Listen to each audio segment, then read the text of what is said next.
Réaffirmer notre leadership économique, tel est le sujet du jour. Bonjour à tous, chers jeunes Africains, chers amis de l'Afrique. Bonjour à tous les membres de la diaspora. Ici Alain Briand, membre de la diaspora ivoirienne vivant au Canada. Je tiens d'emblée à remercier ma chère Viviane Sinan pour l'invitation, donc de m'avoir associé à cette lucade où il est question de réaffirmer notre leadership en tant qu'afro-descendant. Merci, Viviane. Je dispose de 25 minutes pour partager mon analyse afférente au sujet proposé et je souhaiterais donc utiliser ces 25 minutes à bon escient. Je vais donc aborder plusieurs sujets, notamment 5 points spécifiques et je m'excuse encore de ne pas avoir pu effectuer le déplacement sur Mississauga pour échanger plus directement avec vous. Donc, les 5 points majeurs vont porter sur le contexte historique et contemporain du leadership économique. Les stratégies pour promouvoir donc, le leadership économique des afro-descendants, le rôle des institutions et des politiques publiques dans la promotion du leadership économique, l'innovation et l'entrepreneuriat au service de ce leadership économique et enfin le renforcement des compétences et la motivation des générations futures de leaders économiques afro-descendants. Voici donc la palette de sujets que je vous propose.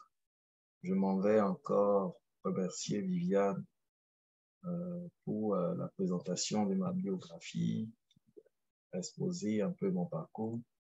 Je souhaiterais juste apporter quelques points spécifiques. Donc,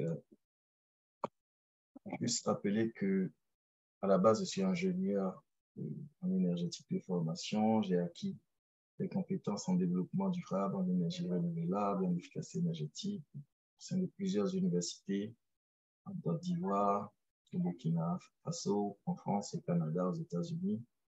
Je suis marié et père de 5 enfants. Je vis au Canada depuis 2018 et j'ai cofondé 4 entreprises dans des organismes à but non lucratif dans lesquels je participe au conseil d'administration.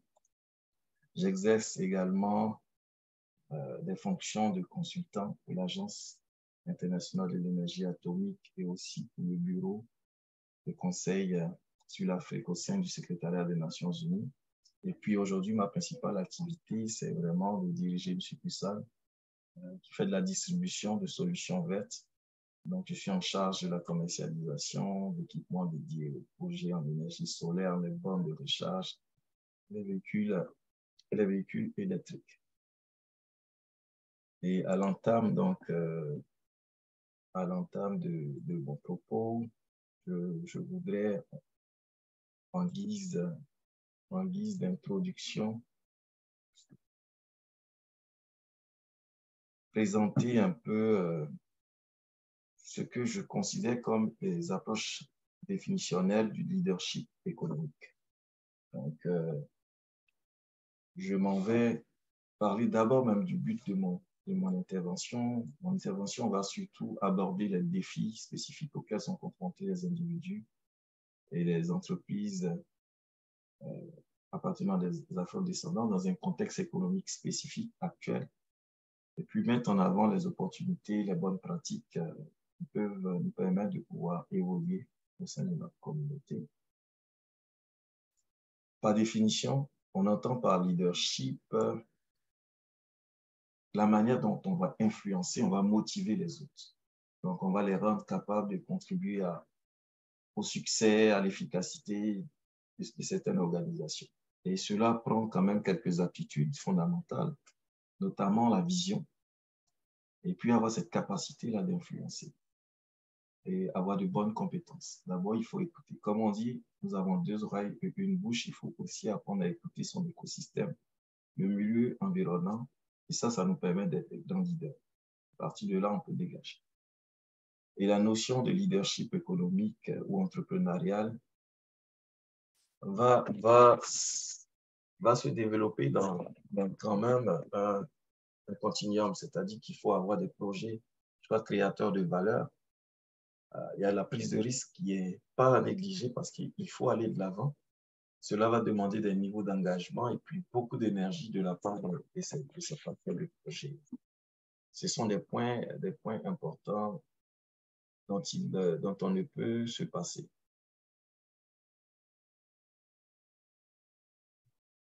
On va donc aborder le contexte historique et contemporain du leadership économique au niveau des afro-descendants. Je vais donc prendre quelques images spécifiques que nous connaissons. La première, on voit bien les pyramides l'Égypte antique que nous connaissons.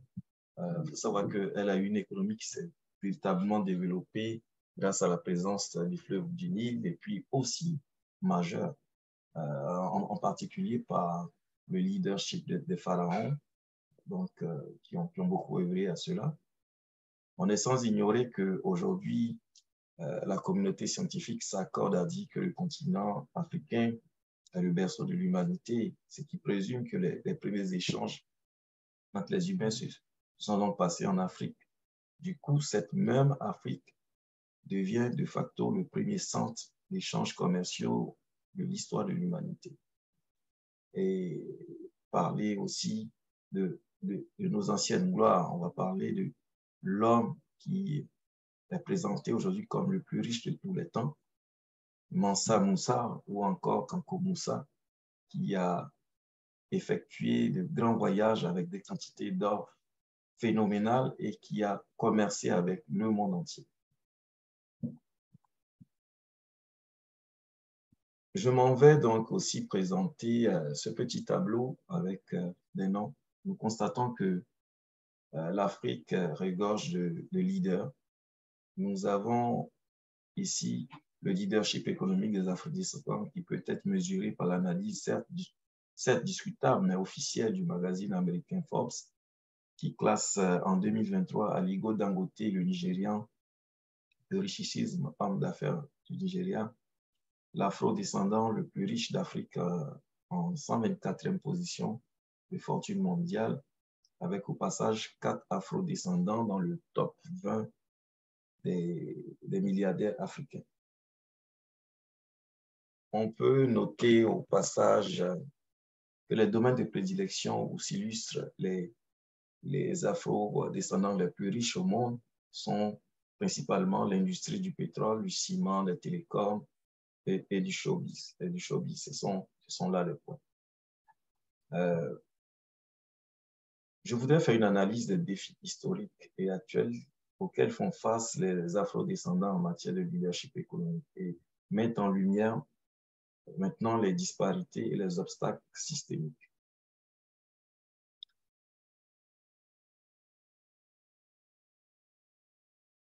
Excusez-moi.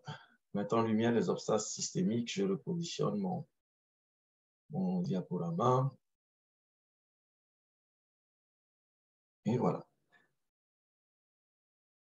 On va dire que historiquement, l'Afrique est l'un des continents où a pu se perpétrer de nombreux crimes contre l'humanité. De 1450 à 1869, ce sont plus de 11 millions d'Africains qui sont déportés en Amérique pour l'exploitation des plantations canne à sucre coton. La colonisation, au sens actuel du terme, qui a été pratiquée sous la Grèce antique et sous l'Empire romain, et puis a été finalisée, on va dire, de manière funeste par les pays européens entre le XIVe siècle et les années 1960, sans parler de la ségrégation raciale mise en lumière en Afrique du Sud avec le régime de l'apartheid et aux États-Unis. Toute cette oppression permanente là, sur plusieurs siècles semble avoir créé chez l'afro-descendant un complexe naturel d'infériorité. D'infériorité face aux autres peuples. Par ailleurs, on va dire l'exploitation économique du continent africain a pour corollaire un système éducatif bancal qui permet donc de nous maintenir dans un état de pauvreté constant, et cela est exacerbé par la classe politique qui est corrompue ou avide de pouvoir. Et en cela, les forts taux d'analphabétisme et la culture, on va dire, la culture du fonctionnaire, hein, la culture du fonctionnaire sont sans nul doute des facteurs qui favorisent le chômage de la jeunesse en Afrique. Ce sont des points. D'un autre bord, quand même, il faut reconnaître que le système économique qui a été mis en place par les ex-colons a favorisé la culture, la consommation des produits finis, sans avoir malheureusement de valeur ajoutée ou du made by Africa. La plupart des pays africains sont des consommateurs nés. Pas donc de surprise quand on constate la forte concurrence économique des opérateurs économiques européens, libanais, chinois, russes ou américains sur le sol africain. Et puis, c'est un secret de polichinelle que de dire qu'il est difficile pour les Africains de s'associer pour monter un business ensemble. Ce manque de cohésion des entrepreneurs afro-descendants, en plus du racisme systémique dont sont victimes les afro-descendants de la diaspora de la part des bailleurs de fonds, ce sont des obstacles très clairs au leadership économique des afro-descendants. Aujourd'hui, quand vous montez un projet, que vous êtes soit seul ou avec plusieurs, une entreprise ne met pas des noirs, les banquiers vont prendre plus de temps peut-être. Je ne dis pas que c'est systématisé, mais ça demeure que le capital risque est plus fort. Donc, ça c'est un point. Et voilà, il faut prendre en compte. J'aimerais aborder un point important, celui de la stratégie de promotion de notre leadership économique. Donc, c'est d'explorer à ce moment-là des approches et les meilleures pratiques pour renforcer notre leadership économique au sein de la communauté, et notamment au travers de l'entrepreneuriat, de l'éducation, de la formation et de la promotion de la diversité. Par ces images, j'illustre bien mon propos qui s'en vient. Vous remarquerez que vous avez des leaders africains, vous avez des associations, des groupements, des réseaux d'entrepreneurs. Hein. Nous rencontrons pas mal de personnes qui partagent leur vision, leur expérience sur les réseaux. Je vois ici Viviane Sinan qui agit pas mal dans ce sens. Merci encore, Viviane. Et lorsque moi, ma réflexion est portée sur les entrepreneurs afrodescendants, moi, j'en distingue trois classes. Il y a trois groupes. Les entrepreneurs africains vivant en Afrique. Ça, c'est le premier groupe. On a les Africains qui sont membres de la diaspora, vivant et exerçant leur activité hors d'Afrique, comme moi, comme peut-être vous. Et puis, la dernière classe, ce sont les membres de la diaspora africaine, ayant étudié ou travaillé à l'extérieur de l'Afrique et ayant décidé de revenir en Afrique pour développer leur activité économique, ce qu'on appelle souvent les repats. Je pense que pour moi, la promotion du leadership économique des afro-descendants devra inéluctablement s'appuyer sur ces trois classes d'entrepreneurs, car aujourd'hui, nous sommes plus sensibles, et vous en conviendrez avec moi, nous sommes plus sensibles au management, par exemple, plutôt qu'aux belles théories. En d'autres termes, ceux qui entreprennent doivent plus partager leur expérience, échec comme succès, par le biais des associations, des regroupements, des blogs, des conférences, des médias, des réseaux sociaux.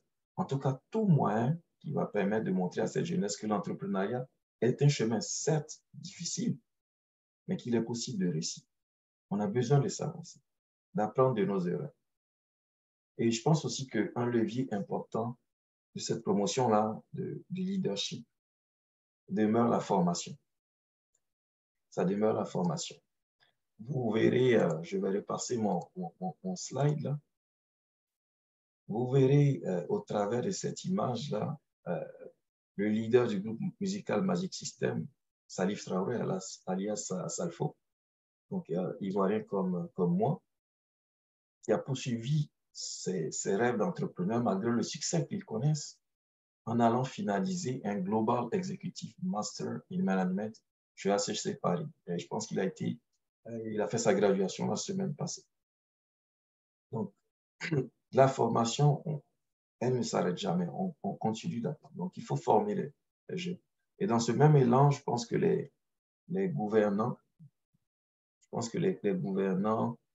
les gouvernements de nos pays, les entrepreneurs africains, les stars, l'élite africaine devraient également s'investir plus dans la construction, dans la mise en place d'écoles, d'universités, afin de pouvoir former localement les futurs entrepreneurs. Donc, il faut rapprocher les centres de formation de cette jeunesse-là pour lui donner plus de chances de réussite. Ce n'est pas qu'il faille orienter tout le monde vers des business schools aux États-Unis, au Canada, en France. On a de la matière, on a de la compétence, nous sommes super intelligents et pouvons former les jeunes localement. Il faudrait qu'on puisse investir, qu'on trouve un créneau, un business à l'intérieur et que ça devienne pour chaque entrepreneur africain, il faut, si je peux construire l'école, ça va aider et en plus, ça serait magnifique. Ça, c'est un point. Je vais passer là maintenant au rôle on va dire des institutions et des politiques publiques dans cette promotion du leadership économique.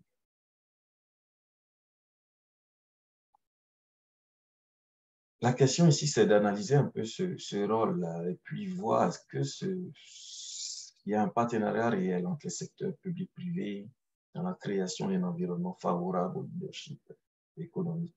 Quelles sont les actions qu'on pourrait mener pour promouvoir l'équité ou, disons, l'inclusion économique? Sur la slide que je présente là, que vous voyez, je pense que il y a des acteurs clés pour moi. Ce sont les ministères d'abord des Affaires étrangères. Donc, ces institutions et les politiques publiques africaines devraient renforcer l'action en vue de créer des réseaux d'entrepreneurs afrodescendants. Le réseau permet d'échanger et donc de voir de nouvelles perspectives. Et ça, il faut le faire dans le monde entier. Ce n'est pas de créer des réseaux d'entrepreneurs seulement en Afrique, mais partout dans tous ces pays où ça se passe. Et ce, par le biais d'antennes locales dans les ambassades, les représentations diplomatiques, partout où les Africains, les Afrodescendants sont importants. Un autre point serait la simplification des procédures de création d'entreprises. Cela demeure un formidable levier de promotion de leadership économique, notamment pour les membres de la diaspora qui pourront suivre les étapes en ligne. Et puis, aussi, les missions économiques en Afrique et dans le monde. Je parle par exemple de l'exemple qui est là, le Salon Afrique-Canada, Immigration et Investissement. C'est une très belle initiative que je félicite d'ailleurs. Donc, l'organisation et ses missions économiques de l'Afrique vers le monde, vice-versa, ça peut être un outil puissant de création d'opportunités. Donc, les budgets des gouvernements africains devraient intégrer plus de missions économiques, facilitant la participation des entrepreneurs afrodescendants. Il faut faciliter la participation. Il ne faut pas que ça soit seulement organisé pour les multinationales européennes, américaines, asiatiques qui viennent vers nous, mais il faut nous permettre de pouvoir faire du business déjà entre nous Africains, et aussi avec les autres pays. Les institutions panafricaines, les institutions politiques, les institutions financières, que ce soit des banques de développement, des unions régionales en faveur du développement, des chambres de commerce, toutes ces entités-là doivent se mobiliser et ouvrir plus de lignes de financement pour couvrir les besoins en capital mais demandés par ces entreprises. Mais ne pas penser seulement aux grandes entreprises, mais des grosses lignes, mais penser aussi à des financements qui sont je veux dire, plus modestes. Ces financements-là, des lignes de financement qui permettraient donc de supporter des petites et moyennes entreprises, notamment. Et ces financements devraient être aussi, pour ma part, être disponibles pour tous les membres de la diaspora qui développent même des projets hors d'Afrique. Si je suis au Canada, que je peux avoir un financement dans mon pays, la Côte d'Ivoire, pour un projet que je réalise au Canada sur la valorisation de notre patrimoine, sur tout ça. Ça devrait être financé. Et puis enfin, pour moi, les politiques publiques en lien avec la communication devraient plus valoriser les success stories, le succès rencontré par nos entrepreneurs, ces histoires inspirantes des afro-descendants sur les chaînes publiques d'information. Les chaînes publiques de chaque pays, la RTI en Côte d'Ivoire, plusieurs autres télé, même les chaînes internationales, CNN, France 24 et j'en passe, toutes ces chaînes. Voilà. J'aimerais faire une emphase sur un programme spécifique qui a été lancé par le Canada. Je vais donc partager cette slide-là, qui me paraît importante. Je vais passer rapidement. C'est que les pays d'accueil aussi ont un rôle à jouer, les pays vers lesquels nous immigrons. Et je pense qu'ils sont plusieurs aujourd'hui à lancer des programmes de financement en support ou en faveur donc, de la promotion de l'équité et l'inclusion économique pour fixer cette population d'immigrants que nous sommes à œuvrer au développement de leur pays. Donc ça aussi, c'est un axe très important. C'est qu'il faut mettre en place des lignes de financement, de support, de formation pour aider ces afro-descendants qui se trouvent partout dans le monde à développer des projets. Parce que qui dit développement de projet dit opportunité. C'est sûr que le lien sera fait entre la terre d'accueil et la mère patrie et le continent africain. Ici, vous voyez qu'il y a un gros programme qui est lancé par le gouvernement du Canada, le programme pour l'entrepreneuriat des communautés noires, qui est doté d'un fonds de 256 millions de dollars qui devrait être déployé sur 4 ans. Et après 2 ans, qu'est-ce qu'on constate? Seulement que 25 millions de dollars décaissés. C'est trop peu. Donc, il résulte un problème, là, soit d'implication des entrepreneurs, soit un problème de communication, un mauvais ciblage, mais la question reste posée.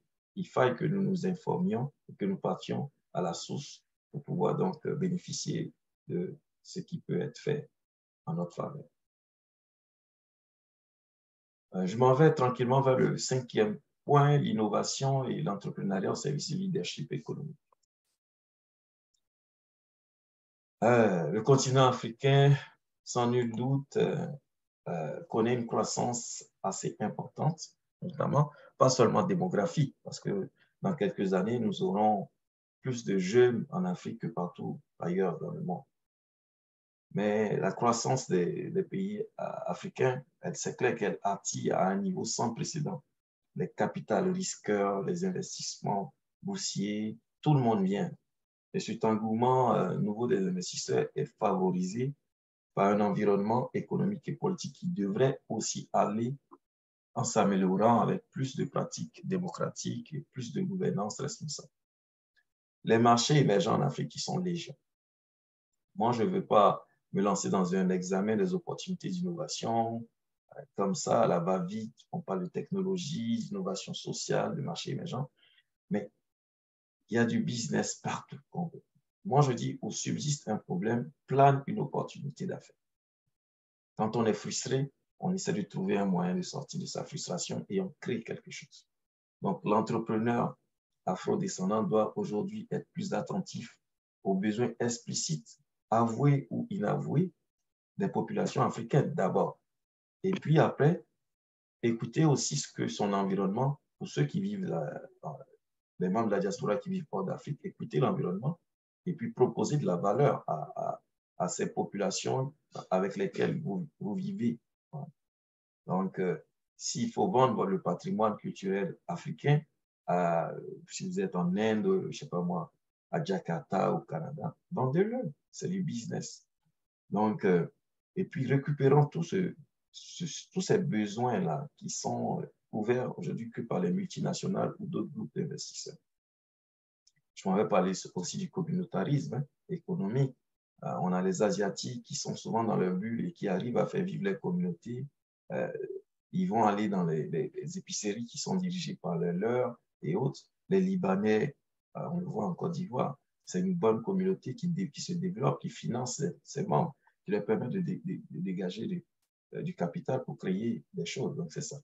Donc, par ailleurs, le monde est en perpétuelle demande de matières premières pour soutenir les industries. Aujourd'hui, on parle de lithium, cobalt, uranium, pétrole, or, diamant. Tout ça, ça se trouve en Afrique. Mais très peu d'Africains sont impliqués. On a parlé de Dangote sur le ciment, sur le pétrole, mais c'est encore trop peu. Il faudrait que les investisseurs africains eux-mêmes, les entrepreneurs africains, puissent partout où ils sont basés se repositionner sur ces marchés-là de minerais, ces marchés qui touchent réellement l'Afrique. Tout ça pour pouvoir permettre un business plus équitable, c'est important, et aussi favoriser des modèles d'affaires plus durables. Enfin, je vais repartir sur le renforcement des compétences et la motivation des, des générations futures.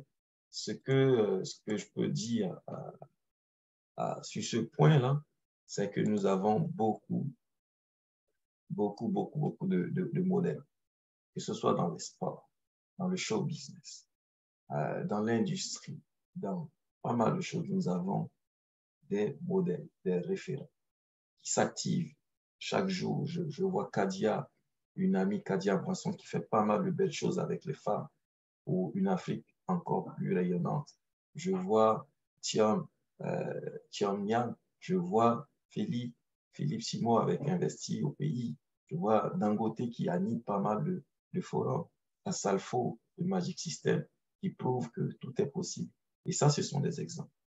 Donc, moi, je dis, c'est pas de parler de formation seulement dans les centres universitaires, mais c'est d'orienter notre jeunesse aussi vers des exemples comme ça, des success stories, vers des pôles de discussion, des talks. Aujourd'hui, là, avec Internet, on a accès à pas mal de choses. On peut suivre des conférences données par des mentors, par des professionnels. Et ça, c'est important. Le thème est sorti, le mentorat. C'est important de se faire mentorer. On apprend toujours. Comme on le dit, le proverbe africain, ce qu'un vieillard assis voit, c'est sûr que même le jeune debout ne perçoit même pas la moitié. Mais aussi, on dit que un jeune qui a fait 100 villages, qui a parcouru 100 villages en un an, peut être aussi plus sage qu'un vieillard qui a fait 100 ans dans un village. Donc, pour moi, je dis, il faut aller vers l'information, s'approcher des personnes qui ont souffert et qui ont réussi. Mais il y a des personnes aussi qui ont réussi sans avoir grandement connu d'échecs. Tout ça, ça va participer à notre formation et c'est ce que nous devons apporter aux jeunes, les orienter vers ces supports, créer des pôles de discussion et celui-là en est un. Merci pour cette initiative, Viviane Sinan. Et puis, c'est comme ça qu'on va bouger. Je ne vais pas être plus long que cela. Je vais conclure en disant pour ma part que l'Afrique est le berceau de l'humanité. Nous avons un rôle important à jouer. Les années qui s'en viennent là vont être déterminantes pour notre continent. Les années qui s'en viennent vont être déterminantes pour notre continent. Il faille que les jeunes Africains que nous sommes puissions nous mettre ensemble. Nous puissions partager nos difficultés, nos douleurs et être dans les pôles de décision. Il y a une élite qui a été formée, il y a une bonne base de la diaspora qui a été formée. Il faut qu'on puisse maintenant sortir des rangs et puis soulever, porter notre Afrique. Comme le disait l'autre, donnez-moi un levier, je soulèverai le monde. Donnons à nos jeunes le levier pour qu'ils puissent soulever aussi l'Afrique. Donc, chers jeunes, chers membres de la diaspora, vous qui avez suivi cette conférence, je vous dis merci d'avoir partagé avec moi ces instants. Et puis, je me mets à votre entière disposition. Vous pourrez me contacter via mon profil LinkedIn, Brillant Alain, pour pouvoir continuer les échanges. Désolé d'être avec vous physiquement pour porter ce message directement, mais ce n'est que partie remise, on aura l'occasion. Merci à Viviane et puis bonne continuation. C'est le moment de réaffirmer notre leadership économique. C'est le temps, c'est l'heure de l'Afrique, c'est l'heure des Afro-descendants, notamment des entrepreneurs afro-descendants. Ne nous laissons pas voler nos rêves. Merci. C'était Alain Briand depuis Sorel Tracy pour le Leadership Day 2023. Merci.